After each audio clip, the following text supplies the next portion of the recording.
Right guys, welcome back to another video, and today let's talk about some basketball. Right, so essentially today basically what I wanted to talk about was the EuroBasket stuff that's been happening recently. If you didn't know, it's a competition where I don't know how many teams it is. I think it's about 20 teams, or it might be more. I'm going to be honest with you. Let me just count to make sure I know how many teams it is. 24 teams in a European competition, basically, where you're in groups. There's 4 groups of each 6 teams, and basically you play each other every single day. And today we are on day number 5, I think it is. Because it started on the 1st of September, so let's go with that. But I basically wanted to talk about my standouts from like the tournament and stuff like that, the teams that I think can do well. My thoughts on it so far as being a first-time viewer, obviously, because the last time it happened, I think it was like 2017 or something. So basically, I just wanted to express myself and talk about EuroBasket because the NBA is dead right now. Nothing's happening. No one cares about it. The only thing that happened recently was a Donovan Mitchell trade, which we did a video on. Go and look at that now, but let's get into the video right now. So basically, I've got the group up in front of me where I'm just going to be talking about each one. The standouts in each one for me, I don't know. In Group A, there's not many standouts which I'd like to talk about, really. Spain looks really good when I saw them on that first day, but then they have gone on then to lose against Belgium. So, not that great. I thought Spain were a great team in the first 2 games. I didn't see the Belgium game, I'm going to be honest with you. So Group A, pretty much every team has won 2 games and lost 1, except for Georgia and Bulgaria. Bulgaria's lost all 3, Georgia's lost 2. But like the 4 good teams in this one are probably Montenegro, Belgium, Turkey and Spain. They're all on 2 wins out of 3, so they're all doing quite well. However, I wouldn't say that any team from this is particularly strong. If I had to go with one, I'd go Spain, to be honest, because of the teamwork. They don't really have any outstanding players. They've got Bo Cruz.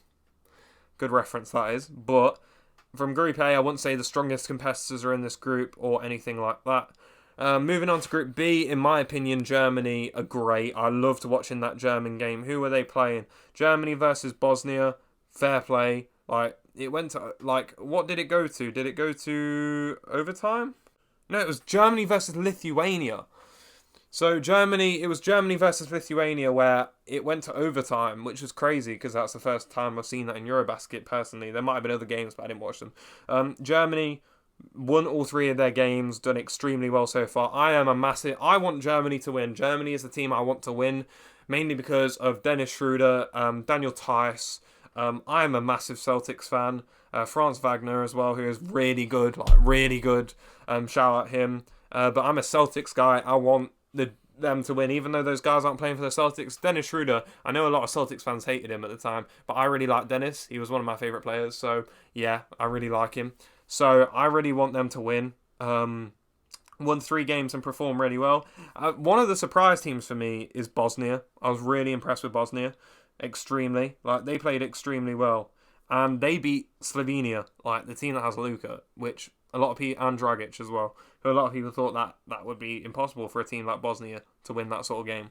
But to be fair, Bosnia are a really good team and a really good team spirit, and I really do respect them. Lithuania have been really unlucky as well. I'm going to be honest, I quite liked watching Lithuania. They lost against France by a few points, not that many. They lost against Germany by 2 points, which obviously isn't that many as well.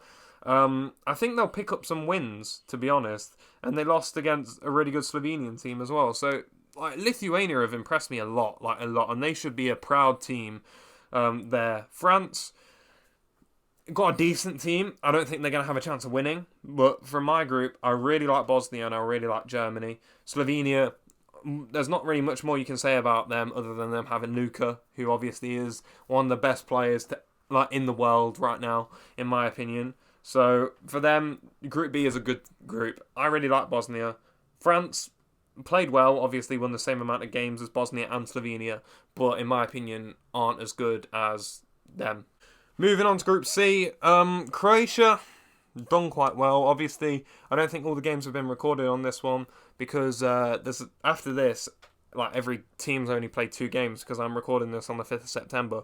So obviously at 4 o'clock where I am, the UK are playing Greece, where they're going to get absolutely demolished. We'll talk about the UK in a second. We'll talk about it. Group C, Croatia, won 2 games, lost 1.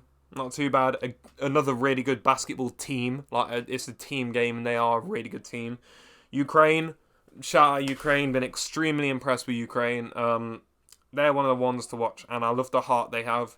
Even when I was watching them playing the UK, I kind of wanted Ukraine to win because they played with a lot of heart and a lot of spirit, and a really good team, to be fair.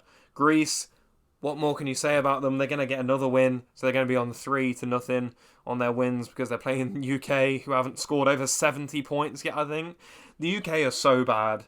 The UK have played Ukraine, who admittedly are a really good team, but then haven't done very well past that. In the first game, they only scored 61 points. They lost by 30, well, 29 points if you want to be pedantic.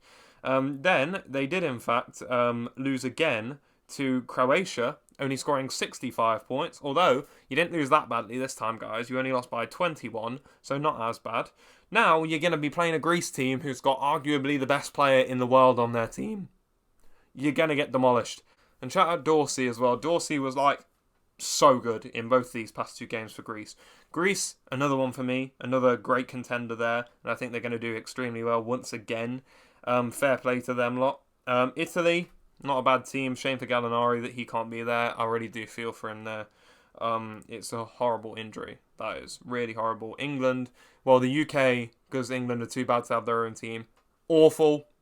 Not they're going to lose. I'd be surprised if they scored more than 50 points this game. In my opinion, the worst team I've watched in the whole thing, sadly. I really do like the Leicester Riders player, Patrick Whelan. He's really good at Leicester. He's just not good. He's just not comparing, and he's also not the main guy there. Not some okay players, but they're not gonna win a game. Let's be honest. Group D, it's hard to say because they've obviously only played 2 games. Poland, 2 wins, 1 loss, not too bad. Israel, same thing. Serbia, obviously Jokic, gonna be a great team. 2 games won. In my opinion, they're the standouts in that one, and every other team's not done particularly well in that sort of situation. So for me, the top teams are, I'm going to probably pick 5 or 6, we'll see how it goes. In my opinion, Serbia, then I'm going to go Greece, another one, and then I'm also going to go Germany, Slovenia. These are the bait ones, obviously. I'm going to go for Bosnia. Bosnia are a really surprising team, and they are really good. In a very hard group. In my opinion, Group B is the hardest. So shout out to Bosnia. I really respect them a lot, and I want them to do well. I'm supporting Germany in this because England have no chance, the UK have no chance. So I'm going for Germany because of the Celtics links. That's it. That's the only reason. Also, I love Dennis Schroeder. I love Daniel Theis. I love Franz Wagner. I love their whole team. It's great, and I'm really enjoying watching Germany.